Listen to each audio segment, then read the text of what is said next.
on the campaign trail, you called yourself a nationalist. Some people saw that as emboldening white nationalists. Now people are also saying that the president. That's such a racist There question. are some people that say that now the Republican Party is seen as supporting white nationalists because of your rhetoric. That. Let me tell you, it's a racist question.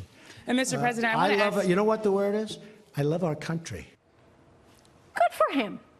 Good for him. It was a racist question. I mean, I can't stand this whole idea that somehow if you support any of the policies associated with this president, that somehow you must be a racist. I mean, that is probably the worst thing that you can call anyone. It's not the kind of thing anybody can easily recover from. They're immediately put on the defensive.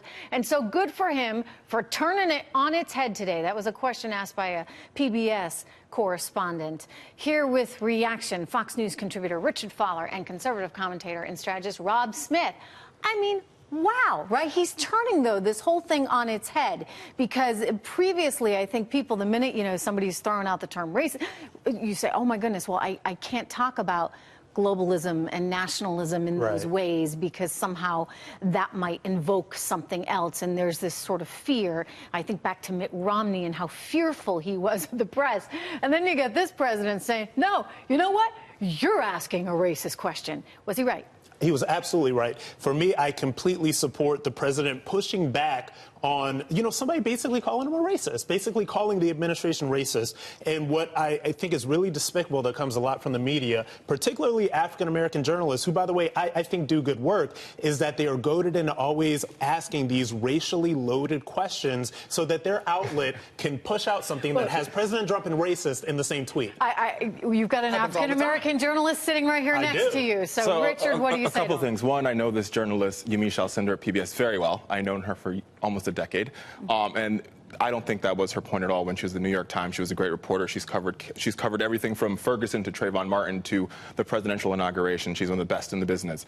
And I think the question was based on a phrase that the president said. Now, I think the president could have answered the question a number of ways by saying, when I said nationalist, what I meant was I want an America First agenda, and that would have been an appropriate answer. Well, but people instead, are saying that that's somehow racist. I don't understand why America First is seen as somehow white supremacist. Exactly. Well, he could have made that defense. I have to push back on that because we have taken this idea. First of all, Democrats always say anything that expresses love for America is bad or racist because they hate America.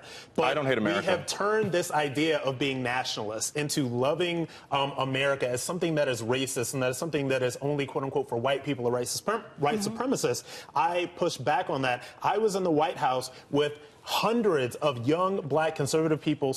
A lot of them were supporters of the president. They all proudly said that they were nationalists because they love this country. I am a nationalist because I serve this country and I love this country. And I push back on the idea that that is a term that is just specifically for white supremacists. I'm glad you brought that up because it was interesting in the president's press conference today that the Republicans have talked, your movement has talked about expanding the Republican Party, having African Americans as part of it. There's one African American woman and one African-American total in the Republican caucus in the United States. That needs to change. Excuse me, I'm not done. And the president attacked her while her race was still too close to call. He's saying, not enough love for Mia. But he's not attacking. I don't think it's where is it coming from? Is it coming from, you know, a race-oriented angle, or is it from something else? I don't think that he's attacking based on